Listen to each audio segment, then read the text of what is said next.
Oke, Mitra Gaga 100.3 FM seperti biasa kan Mas. Pasti Mitra sudah hafal dan memang sudah tahu untuk di jam 6.30 ini kita sudah bersama siapa di sini. Dan sebelum kita mulai, nah di sini Pola juga beserta keluarga mengucapkan selamat memperingati Islam kita 2024 yang sedang memasuki tahun 1445 Hijriah.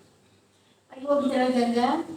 Oke, bersama ini kita seperti biasa sudah bersama Gus Edward Abu Bakar. Assalamualaikum Gus. Waalaikumsalam warahmatullahi wabarakatuh. Alhamdulillah, suaranya itu yang khas banget ya.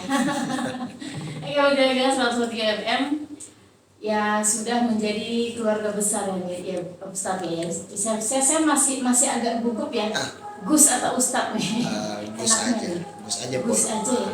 Yang penting jangan Om. Kalau Om berarti buat anak saya. Iya, begitu maksud saya. Kelihatan muda penolaknya.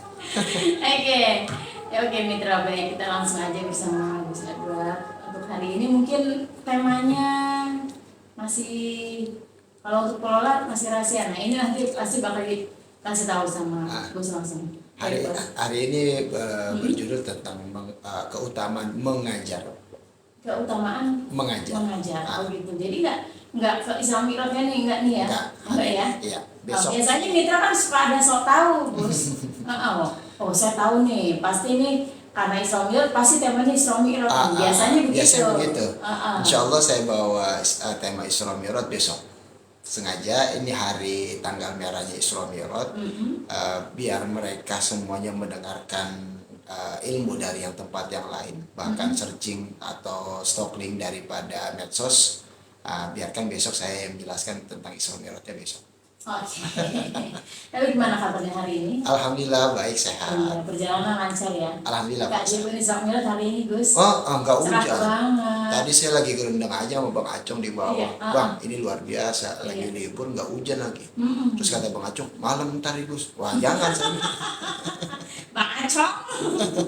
Biar adem. Ya. Oke, aku baik Gus di langsung aja. Siap.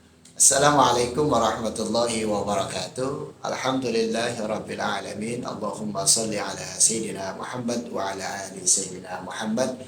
Rabbi israh li sadri wa yassir li amri wa hlul 'uqdatam min lisani yafqahu qawli. Amma ba'du, Rabbi israh li sadri wa yassir li amri wa hlul 'uqdatam min lisani yafqahu qawli. Wa qala Allah ta'ala fil Qur'anil Karim, a'udzu billahi minasy syaithanir rajim. Bismillahirrahmanirrahim. Yarfa'illahu alladhina amanu minkum walladhina utul ilma darajat. Wa qala an-nabiy sallallahu alaihi wasallam, innama bu'istu mu'alliman. Shadaqallahul azim wa shadaqa rasulun nabiyul habibul karim. Wa nahnu ala dhalika minasyahidina wasyakirina walhamdulillahi rabbil alamin.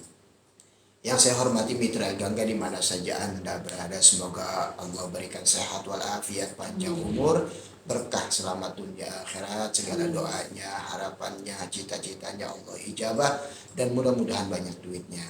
Amin. Ini biasanya kalau udah ngomong banyak duitnya nih aminnya panjang banget. Aminnya kenceng, panjang, kompak. Yang saya hormati juga di studio ada Polola dan Bang Acong. Mudah-mudahan beliau dan keluarganya diberikan sehat walafiat, panjang umur, berkah selamat dunia akhirat. Semoga Allah berikan doa-doanya diijabah dan juga banyak duitnya. Amin. Baik Mitra Gagah, hari ini pembahasan yang mengenai keutamaan mengajar tahap 4 ya. Nabi Muhammad SAW bersabda, "Man 'alima 'ilman fakatamahu aljamahullahu yaumal qiyamah bilijamin min narin." Barang siapa mengetahui sesuatu ilmu lalu menyembunyikannya, maka ia dikenakan oleh Allah Subhanahu wa taala kekangan dengan kekang api neraka pada hari kiamat. Hadis riwayat Abu Daud, At-Tirmizi dan Abu Hurairah. Jadi siapa orang yang memiliki memiliki ilmu, terutama ilmu agama, lalu dia tidak mau membagikan ilmu tersebut, maka dia mendapatkan kekangan dari Allah, yaitu kekangan api neraka di hari kiamat.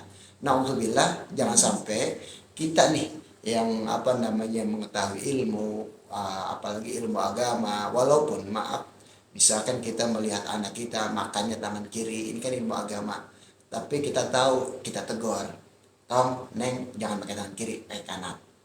Ini adalah suatu ilmu yang diajarkan kepada anaknya.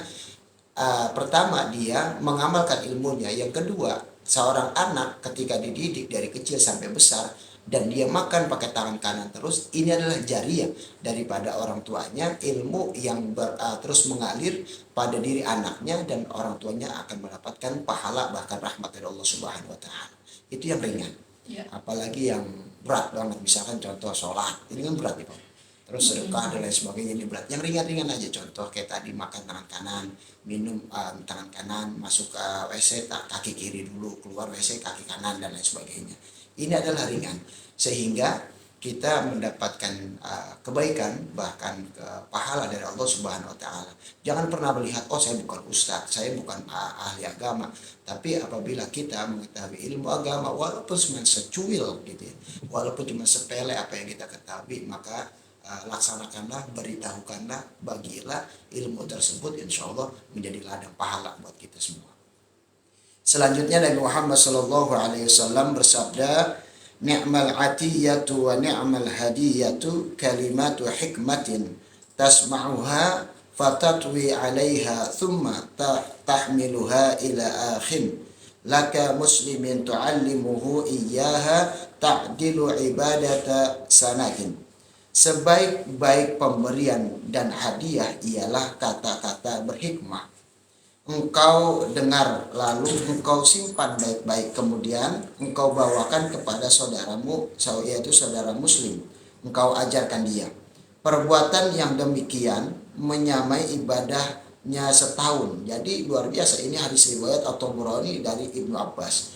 Apabila kita mendapatkan kalimat hikmah atau ilmu yang memberikan nasihat, mengajak kepada kebaikan, dan mengajak perbuatan yang diridhoi oleh Allah Subhanahu wa taala, sehingga kita tularkan, kita bagikan kepada orang lain, maka cucuran daripada pahalanya, kebaikan dari Allah Subhanahu wa taala itu selama setahun.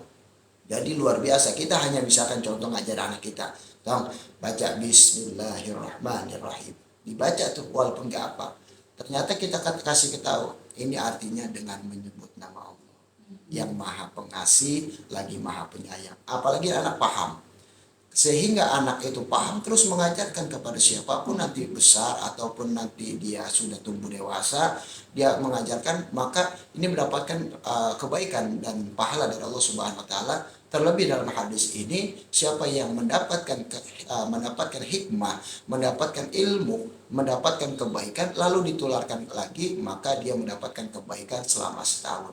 Bukan berarti kita udah ngajarin nih kok, setahun gue nyantai aja, karena udah dapat kebaikan, udah dapat pertolongan dari Allah Subhanahu wa taala. Ya enggak juga. Semakin kita melakukan kebaikan, maka pahala dan kebaikan itu berlipat ganda, terus numpuk. Jangan sampai kita yang numpuk malah keburukan atau kejelekan dan lain sebagainya. Kita pelan-pelan. Intinya dalam agama itu jangan pernah memaksakan, walau ternyata yang kita paksakan itu bukan level kita. Contoh, semalam kita sholat tahajud 10 rakaat. Kita nggak biasa nih, cukup 2 rakaat aja, habis itu tidur lagi nggak apa-apa kan begitu. Nah daripada kita memaksakan 10 rakaat, gua kalau nggak 10 rakaat gua nggak mau, waduh terserah sih kalau kuat mah. Kalau nggak kuat, yang simpel aja, karena agama Islam adalah agama yang ringan, agama yang gampang, tetapi tidak digampang-gampangkan. Ya, kenapa saya bilang agama yang gampang? Tadi contohnya kok, kita beribadah kepada Allah, pengen sholat tahajud lah ya, pengen buat sholat tahajud kayak orang-orang tengah malam bangun, kita ngadu sama Allah, cukup 2 rakaat aja, daripada kita 10 rakaat tapi kayaknya maksa banget gitu. Nah, lebih baik kita 2 rakaat, habis itu kita curhatnya banyak sama Allah. Ya Allah, hidup saya gini-gini aja, saya pengen lebih baik, saya pengen ada rasanya ya Allah, bahagia ya Allah, baik bahagia diri saya, anak saya, laki saya, orang tua saya. Itu curhat. Karena yang curhat yang paling baik yaitu di tengah malam kepada Allah Subhanahu wa taala. Jadi nggak ada jaraknya, Pak. Kenapa saya bilang nggak ada jaraknya? Ini kan kita umat Islam diajarkan oleh agama kita seakan-akan kita melihat dan berjumpa langsung kepada Allah. Seakan-akan. Kenapa bilang seakan-akan? Karena tingkatan kita masih syariat. Tapi kalau tingkatan kita hakikat itu bukan seakan-akan. Dia sudah pasti yakin berjumpa dengan Allah. Allah ada dan Allah mengawasi kita, bahkan Allah duduk atau bahasanya dekat sekali dengan kita. Nah, ini hakikat. Tapi kita syariat. Kita udah cukup ngadu sama Allah. Terus ngadu. Biar apa? Biar dekat. Nah, ketika malam itu benar-benar sangat dekat. Karena apa? Ujiannya udah berkurang, Pak. Contoh, anak nangis udah nggak ada. Maaf ya. Suami bahasanya minta bikin kopi atau nyuruh-nyuruh udah nggak ada. Udah pada molor. Nah, terus tetangga yang berisik, bocah berisik di luar dan lain sebagainya nggak ada. Nah, terus masalah kita nih ke HP kita taruh dulu, kalau bisa datanya kita matiin dulu. Kita fokus sama Allah Subhanahu wa taala, jangan sampai ada krangkring atau WA masuk dan lain sebagainya. Kan gak lama, sejam atau 2 jam. Kita ngadu sama Allah. Ternyata ketika itu kita dekat sama Allah Subhanahu wa taala, luar biasa. Ya Allah, saya ketagihan dah, saya pengen besok curhat lagi tengah malam. Intinya dalam agama Islam, jangan pernah menilai banyaknya dosa kita. Jangan pernah menilai cakepnya ibadah kita. Tapi nilailah kapan kita mau dekat dengan Allah Subhanahu wa taala.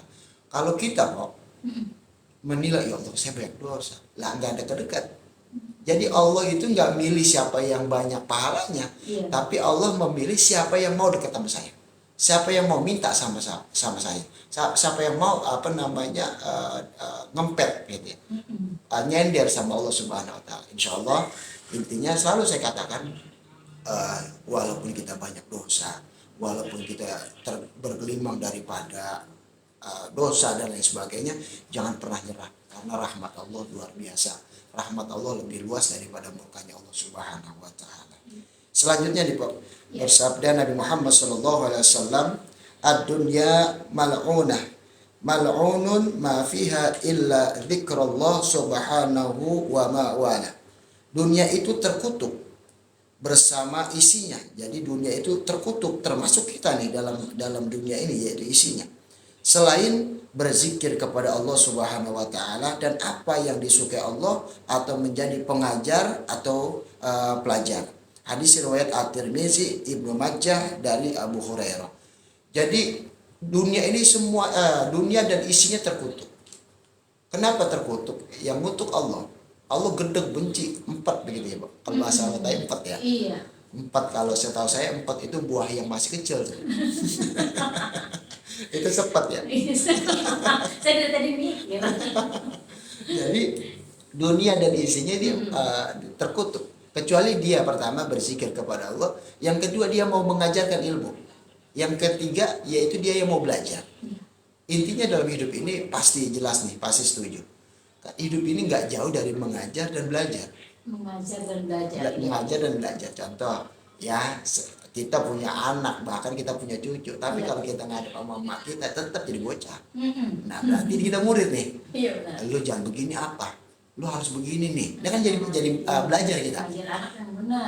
Ngajak anak yang benar. Lu sama laki begini, lu sama begini jangan gitu. Kan gitu ya. Iya. Ini kita lagi diajarin, jadi pelajar. Dan emak kita jadi yang mengajarkan kita atau jadi guru kita. Nah, makanya saya bilang hidup ini nggak jauh dari mengajar, dari belajar. Insya Allah kita kalau nggak mau terkutuk dari Allah Subhanahu wa taala di muka bumi ini, yaitu yang pertama berzikir. Zikir itu ya sependek-pendeknya terus kita sebut, minimal Allah. Ya Allah, ya Allah. Lebih baik ya Allah daripada kurang ajar tuh. Ruwet jadinya, pusing, nambah masalah. Logika atau pemikiran kita jadi kusut, uring-uringan gitu, Pak. Tapi kalau kita manggil ya Allah, astagfirullah, jangan sampai begitu ya. Ya udah, capek.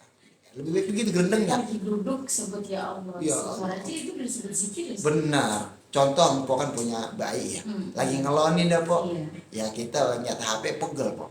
Mata lama-lama pusing juga. Iya. Terus yang ketiga bete, gini aja kan gitu ya. Iya. Oh, dia taruh aja HP-nya sambil ngelonin bininya, baca zikir ya Allah atau baca sholawat Allahumma sholli ala sayyidina. Pakai nada juga boleh, bebas deh caranya. Intinya kita berzikir, berkalimat baik dalam sehari-hari kita. Jangan sampai kita sehari nggak pernah berzikir kepada Allah Subhanahu wa Ta'ala.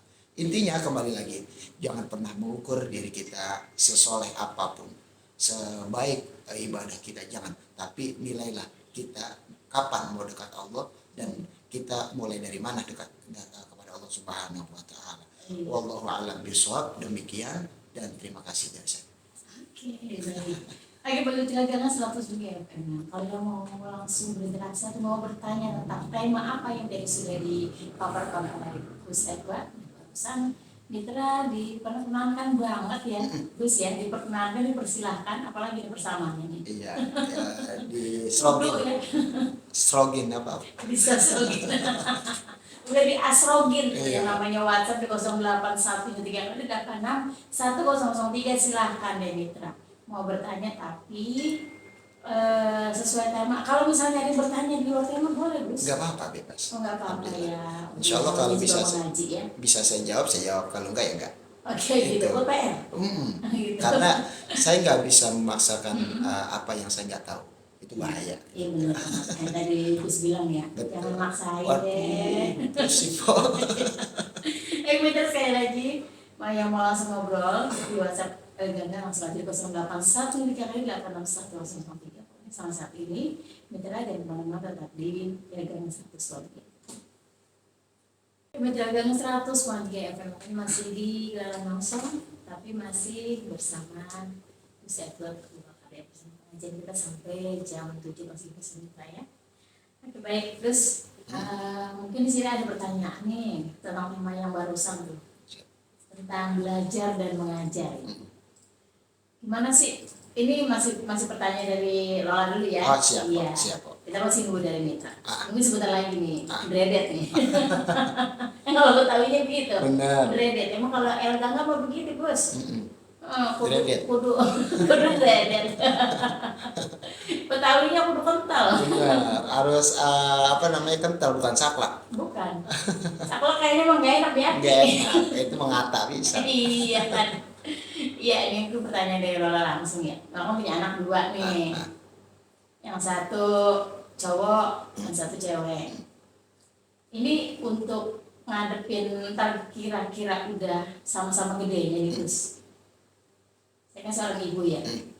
Untuk sabar itu gimana ya? Oke. Ya maksudnya nggak usah banyak-banyak lah, singkat aja. Inti gini kok. Karena saya masih ibu baru. Betul, sama. Saya juga masih ayah baru. Kayak gitu. Kalau Bang Acong jadi di bapak lama dia udah. Iya. Ini mah anak udah kuliah. Oh iya, engkong berarti dia. S berapa, Bang? S3 ini apa batuk? Yang 2 belum habis. Iya. Jadi Iya. gini kok, menghadapi anak itu dengan sabar itu intinya kesabaran dalam agama Islam tidak ada batasnya. Iya. Tapi yang jelas kesabaran itu bukan nahan. Akan tetapi sabar itu harus ada namanya cara menghadapinya. Satu, ketika seorang anak dari kecil ini diarahkan. Diarahkannya apa? Satu, orang tua nggak boleh jadi provokator untuk anaknya. Contoh. Tuh lihat abang lu sombong tabok aja. Nah jangan. Gitu. Ini kan provokator dari kecil udah diajarin tuh. Nah, insya Allah nanti kalau udah gede diajarin begitu cepet, cepet banget. Walaupun enggak sama orang tuanya, enggak sama bapaknya, enggak sama orang lain diajarin itu cepet banget, ditabok bisa. Iya bener tuh ngajar tuh yang ngajar anak tuh. Bener, minimal begini. Dia harus tahu posisi anak dulu. Dia harus tahu posisi anak. Nah, abangnya harus tahu posisi abangnya. Adiknya harus tahu posisi adiknya. Misalkan, nak, kamu punya bunda, ini punya ayahanda. Jadi kita berdua ini sayang banget sama kamu. Kamu ini abang loh dari adik kamu. Jadi itu bukan sekali. Nanti yang enggak tiap hari juga. Nanti mungkin sebulan sekali atau kapan. Frekuensinya kita kita tanamkan dulu. Kita hidupkan dulu. Jadinya ketika itu anak tuh tahu, oh ini ayahnya, oh ini emaknya, oh ini adiknya dan lain sebagainya. Terus yang kedua diajarkan, kamu kalau adik kamu enggak kalah, kamu sabar. Nggak boleh marah. Nah itu kan sehingga pasti Polola tahulah gitu yang ditanamkan ya minimal sedikit aja yang standar aja, tapi itu jadi kembang. Ibaratkan Polola naruh pohon kecil ditanam nanti akan hidup dan berbuah lebat dan lain sebagainya, sehingga orang lain memakan atau menikmati daripada panen pohon tersebut. Jadi Polona naruh aja, misalkan kamu gak boleh gitu sama adek, kamu gak boleh gitu sama abang, sayang. Nah sehingga dipakai nih, ketika nanti gede dilihat orang, ini bocah adeknya abangnya cakep banget ini, adeknya nangis, abangnya nolong, abangnya dia baperan, adeknya yang deketin. Nah ini kan jadi contoh, inilah yang yang saya maksud, ketika nanti pohon sudah besar berbuah, orang lain yang nikmatin, jadi contoh buat orang lain.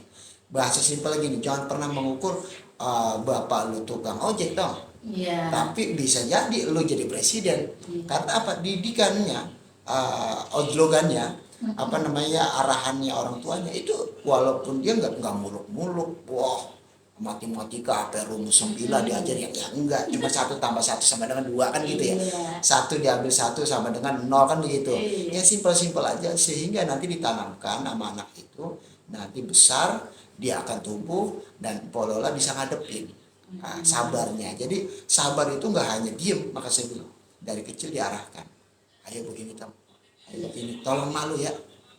Ini misalkan gini, Polola misalkan anak udah gede, nanti udah SD lah ya, dia udah mampu nih untuk ngangkat ember lah gitu. Tom bantuin emak apa, ayo bantuin sini, tapi jangan banyak-banyak juga.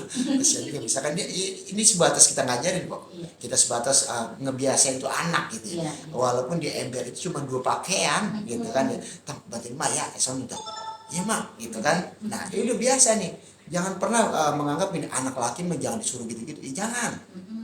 Tapi ajarkan anak kecil, anak laki, walaupun itu cuma jemurin, walaupun itu cuma gosok, walaupun itu nyapu, itu kerjaan nggak ada gendernya. Cewek boleh, cowok boleh. Apalagi kalau anak cowok, dia bisa nyapu, dia bisa jemur, dia bisa gosok, dia bisa bebenah. Insya Allah nanti dia punya bininya bilang, ya enak banget ya punya laki kayak dia. Emang apa? Kerjaan saya dibantuin mulu. Kalau saya capek, dia bilang udah Nek, lu tiduran aja, gue yang nyapu, gue yang ngepel. Enak rasanya punya laki begini. Tuh ada kebanggaan. Yang bahaya tuh begini, itu jangan kerjaan cewek tuh, jangan.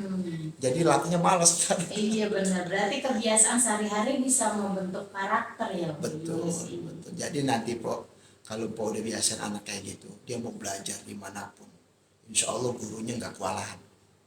Karena pokoknya udah biasa bahasanya nyuapin. Nah nanti di sekolahan disuapin tuh, gini itu. Insya Allah jadi IQ-nya jadi cerdas, prestasinya luar biasa dan lain sebagainya. Karena orang tuanya ini dengan sabar mendidik dari hal-hal yang terkecil. Gitu dah. Mungkin sih ada pertanyaan dari Mama Suparmina di Rajin Kopol. Ya, pertanyaan sih nggak banyak-banyak. Dia kan seorang nenek yang memiliki beberapa cucu. Nah, dan nggak banget harus pilih kasih ke sana ke sini gitu. Nah gimana sih ngadepin cucu katanya nih kalau misalnya pas lagi bermain bareng gitu. Oke, bicaranya jangan sampai pilih pilih kasih atau pilih. Karena kan anak-anak sekarang mah sok tahu Gus. Nenek maunya sayangnya sama dia doang. Sayang sama dia doang. Ya intinya nenek harus senyum untuk siapa saja. Ya, baik cucunya, mantunya ataupun anaknya. Senyum sama siapa aja. Bahasa kerja profesional. Kita ada masalah di rumah kok. Sampai di sini nggak boleh dong. Itu kan ya. Benar. Jadi nenek lagi pusing banget, lagi kesel sama Aki dan. Ada yang begitu juga ya. Kan? Pusing nggak boleh deketin cucu. Ada juga begitu ya. Ada. Kalau misalkan sekiranya belum bisa ngadepin cucu nih, kita ngumpet dulu aja dah. Tapi jangan lama-lama, soal cucu nunggu kan gitu ya. Maksudnya secepatnya. Tapi insya Allah cucu jadi obat loh buat nenek-nenek, buat aki-aki. Karena dengan datangnya nenek, wah dia tuh langsung lupa masalahnya. Kalau nggak percaya tanyanya nenek-nenek makanya. Ya follow aja deh, secapek apapun coba lihat anaknya deh. Nah itu dah kayak gitu. Ini baru anak bukan cucu kan ya. Nah terus saya bilang tadi senyum, ini bahasa ya, tinggal dimaknai sendiri. Senyum dengan siapapun, jangan sama cucu aja, sama mantu, sama anak juga. Terkadang yang bahaya itu begini, sama anak senyum, sama saya yang mantu cuek. jebet, itu kan jebet, apa namanya, Memble. memble, kaktus dan lain sebagainya. Iya. Jangan, intinya pura-pura deh. Kan pura-pura dalam Islam itu, tapi efeknya memberikan kebahagiaan sama orang lain itu boleh, Iya. boleh. Jadi bicara kerja profesional kan. Ah. Yang kedua, kalau bicara negor, negor semua. Bicara apa namanya, bagi, misalkan bagi makanan, ini nenek punya makanan, kalau satu nek cucunya ada dua, jangan dikeluarin. Kalau mau dikeluarin potek. Nah, ala Adil. orang-orang kampung dia, ala saya nih, ini dipotek. Misalkan ada wafer ya, wafer cuma satu, dipotek ya, ini buat kamu, ini buat kamu, nah ini cuma satu gitu. Iya. Jadi harus diajarin dan sebagainya, jangan sampai ini buat kamu. Katakan Ini nggak ada lagi, cuma ini doang. Aduh. Ada begitu tuh. gitu. Misalkan nenek mau lagi dong, nah ini harus ada bahasa Iya, yang ini. iya. Nenek nggak punya lagi, cuma satu, tadi dia ambil sama kucingnya nakal banget. Inilah jadi suges daripada anak kecil, terlebih lagi sampai kelas 2 SD itu dia terapkan dia itu seperti kita ngedongeng. Jadi dia tuh nggak bakal ngerti, anak kecil mah nggak bakal ngerti. Coba panggil pelan-pelan, tadi sebenarnya ada, nenek udah simpel, diambil sama kucing lari ke sana, nenek nggak kuat ngejarnya, karena apa, nenek kecapean, nenek udah tua dan lain sebagainya. Kan pasti kan cucu, tapi kalau perlu digayain sehingga cucu ngeliat, oh tawa nenek lucu gitu. Temanya lain. Jadi bener banget nih, Jadi lupa tuh sama makanan kayaknya. Jadi dia menghilangkan atau melupakan, benar kata Lola tadi. Jadi ke arah yang lain. Nah, ketika dia sudah lupa, bentuk ke pemikiran atau ke cara yang lain, sehingga anak itu mentalnya itu lebih siap daripada inilah yang disebutnya apa ya, kalau anak bilang, kamu jangan. Sebenarnya dibentuk gitu. Dibentuknya itu dari halunya, sugestinya gitu dan lain sebagainya. Karena apa? Rasulullah SAW turun ke muka bumi ini kan untuk ngerapin akhlak. Contoh, kalau Rasulullah ngerapihin akhlak, tapi dengan cara Rasulullah yang paham, yang sudah pintar, lihat waktu itu orang Arab mabok, berzina, ngelecehin wanita. Kalau pakai caranya manusiawi, secaranya Rasulullah, pasti nggak ada yang masuk Islam. Contoh, kamu tuh zina, gitu kan ya? Dosa itu, neraka kamu tuh maling, sini saya penggal, nggak mungkin masuk Islam. Tapi Rasulullah lihat saya begini nggak apa-apa, nanti kamu juga bakalan ninggalin pelan-pelan. Nah inilah yang disebut dakwah santun, dakwah sopan dan dakwah santun. Jangan sampai bahasanya dakwah itu kan dalam rumah sampai keluar rumah. Polola ngajarin anak dakwah, tadi nenek juga ngajarin cucu, ngajarin anak dan mantu, itu dakwah. Jadi kalau kita udah niatnya ibadah, terus kita apalagi ada mutiara, ada hikmah, tadi saya bilang kan ya, ada dalam Rasulullah bersabda, apabila kita mendengarkan hikmah atau menyampaikan hikmah, maka pahalanya panjang tuh selama setahun. Iya benar. Ya kan? Jadi nggak bakalan cuma-cuma deh gitu. Iya. Katakan kita baik banget kok, nenek ini baik banget sama mantunya, sama anaknya, tapi nggak ada balas kasih, bodoh amat, kan gitu aja. Kita melihat apa? Kepedulian Allah terhadap makhluknya. Allah memberikan kebaikan, pahala, bahkan rahmat selama setahun. Gue cuma segini dikit, gue cari lagi, gue bikin lagi. Kalau udah patokannya sama Allah, kira-kira kita lebih siap untuk ngadepin orang yang zolim, ngadepin orang yang hina kita, ngadepin orang yang remeh kita. Karena apa? Kalau hidup kita pengen hindar daripada mereka, kayaknya cuma satu jawabannya, mati. Karena hidup itu ujiannya. Kalau hidup itu ibaratkan polola deh, makan ada nasi, ada lauknya. Coba liatin aja, nggak ada prosesnya, nggak ada caranya, nggak bakal kenyang. Udah kita comot, kita suap nih kan ya, habis kita suap kita kunyah, baru kita telan kan. Nggak mungkin piring diangkat, kita angkat, mulut kita loncrok masuk semua. Jadi intinya semua ada jalannya, ada jalurnya, ada prosesnya. Intinya kalau kita mau membuka daripada ilmu, daripada ajaran agama Islam, insya Allah kita bakalan lebih siap untuk ngadapin hidup ini. Salah satunya apa tadi? Kalau kita nih memberikan kebaikan kepada siapapun, lalu orang itu tidak membalas kebaikan kepada kita, kita udah nggak peduli. Karena kita pedulinya apa? Ya Allah, saya yakin engkau nggak pernah nutup mata. saya yakin engkau nggak pernah nutup dari para kebaikan engkau. Saya berlindung kepada engkau. Udah beres. Kalau orang yang kita tolong dia nggak balas, orang lain yang balas. Itu pasti kok. Pasti bahasa kasar gini kok, kalau Allah udah ridho, ya Allah. Pok lola nih nggak bagi nggak pernah diaru-aruin, nggak pernah dibalas saya. Kata Allah, tenang kok, ada gua yang Tuhan. Gitu bahasa Allahnya gitu kan. Nah, bener juga ya. Ya udah, Bismillah, tawakaltu ala Allah. Yang penting kita baik sama makhluk Allah, dan kita mohonnya berharapnya sama Allah Subhanahu Wa Taala. Iya. Kayaknya waktunya udah mungkin, tapi kayak Lola tuh masih pengen dengerin itu kan ngomong waktu, tapi masih ada waktu besok. Siap, betul. Ustaz lagi. Saya belum licin. Bener, nggak mau Lola. Iya, Ustaz lagi. Enggak apa-apa, yang penting saya bilang tadi, yang penting jangan dipanggil Om lah ya. Iya. Oke, baik Gus, terima kasih banyak. Sama-sama. Ini temanya kayaknya nendang banget kalau kata orang mah ya. Mudah-mudahan bermanfaat.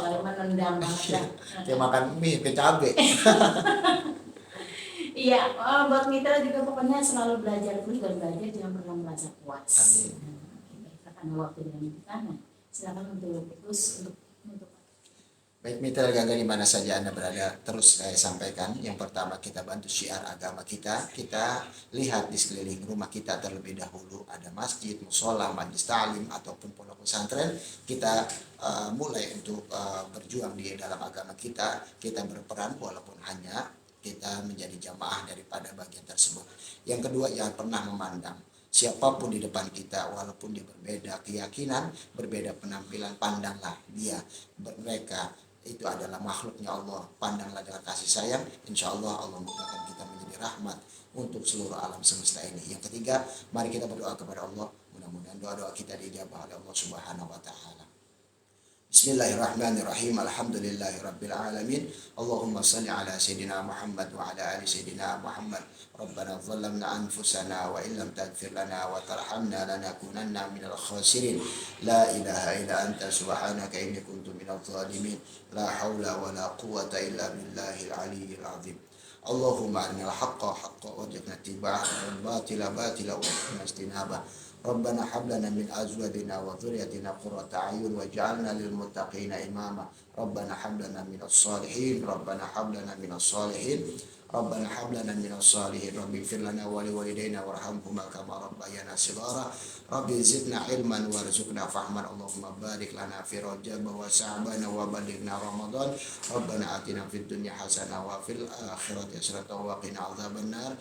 Wa sallallahu ala sayyidina Muhammadin wa ala alihi wa sahbihi wasallam. Alhamdulillahirabbil alamin. Assalamualaikum warahmatullahi wabarakatuh.